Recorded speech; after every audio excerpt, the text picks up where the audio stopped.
movieweb.com.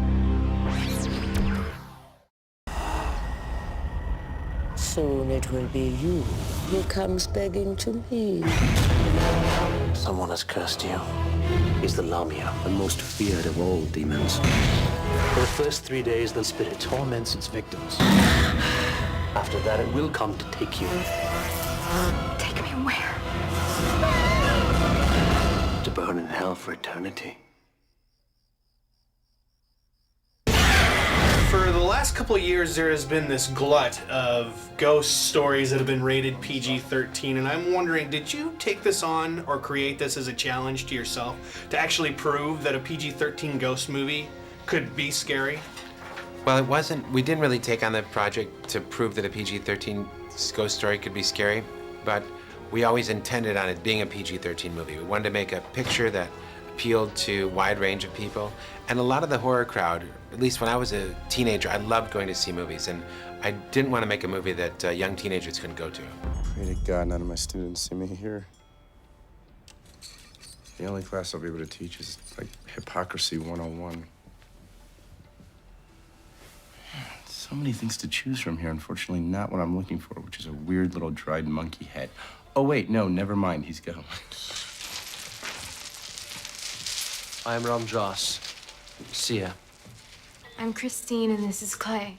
She probably already knew that, right? Just kidding. When I saw you at Comic-Con, you described your character as the chick role in the film. Yeah. And when I saw the film, I realized, I thought you were joking then, but this kind of is a character that the girl usually takes. For me, just as an actor, I treated the movie as though it were a romantic movie. It was just sort of like a straightforward romance. And that was my function in the movie, was to, you know, like we've established, just be a supportive, doting boyfriend and make this relationship real.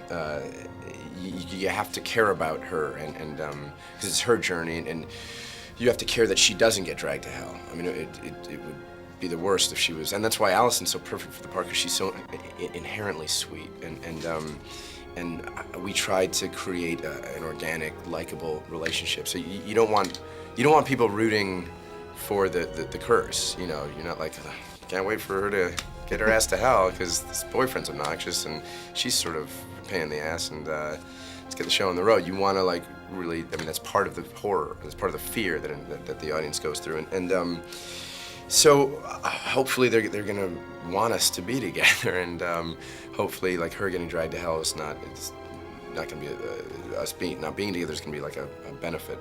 You know, it's actually gonna be like, well, look on the bright side. You're in hell, but at least you don't have to be with this douchebag.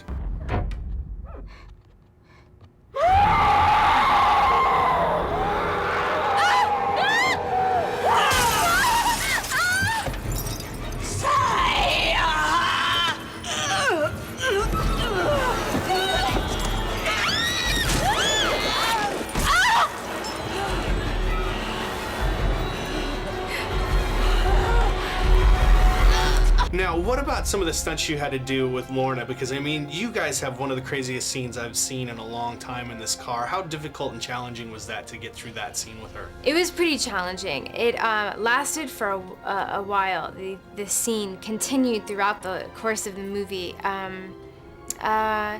You know, Sam would always want more from us. So, you know, when we're tearing out each other's hair, we really are.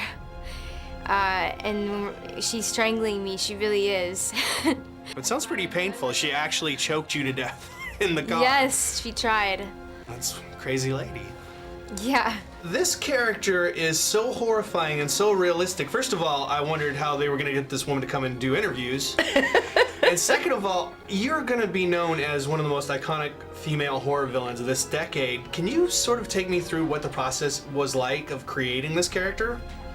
Well, initially, I only saw the bank scene, and that's pretty straightforward.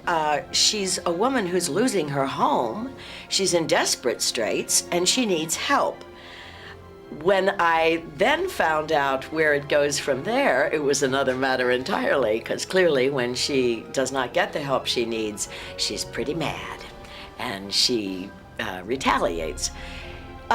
So the initial woman was pretty clear to me, and I felt viscerally what she was all about and the awful straits that she was in, and understood the impulse that arises in her to put the curse on Christine, or Alison's character, Christine. As far as the physical manifestation of the lady, you know, initially she's just kind of, you know, looks like 12 miles of bad road, but she looks pretty much like a regular person, you know. But as time goes on, her appearance begins to change, and that's to the great credit of K&D, the people who did the special effects, and my makeup people, Garrett and Camille, I love them. They worked on me together each day and would create whatever manifestation Mrs. Ganesh was in that particular day.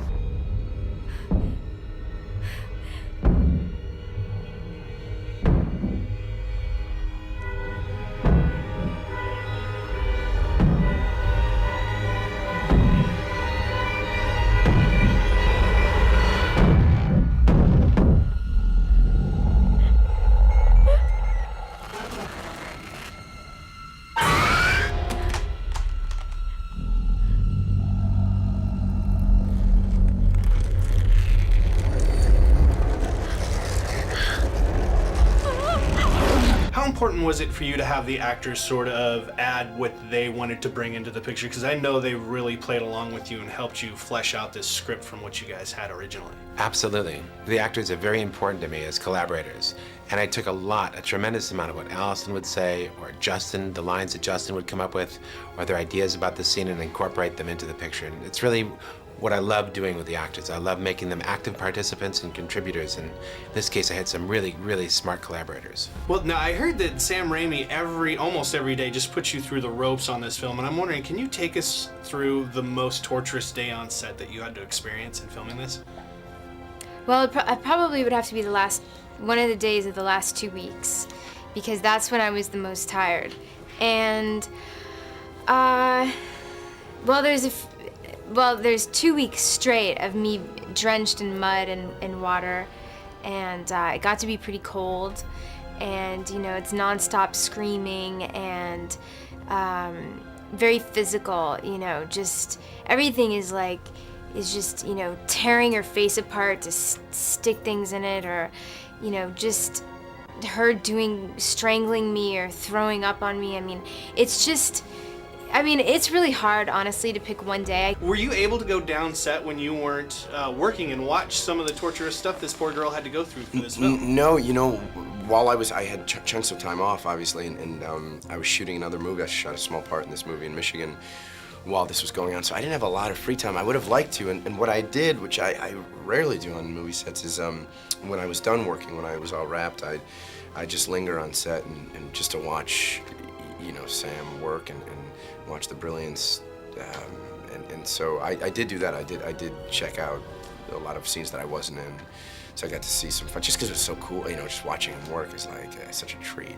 But just to watch him like play, it's like watching a kid. You know, you can see him revert back to like this childlike state when he was like making little movies with his brothers in the yard, and like it's like you see him just playing in the sandbox, and he's so in his element. And it was a thrill to watch. It was like inspiring to watch somebody who had gotten to that place in their career just still so thoroughly enjoying themselves. You know. How do I get rid of this? Dad. You can give the curse away.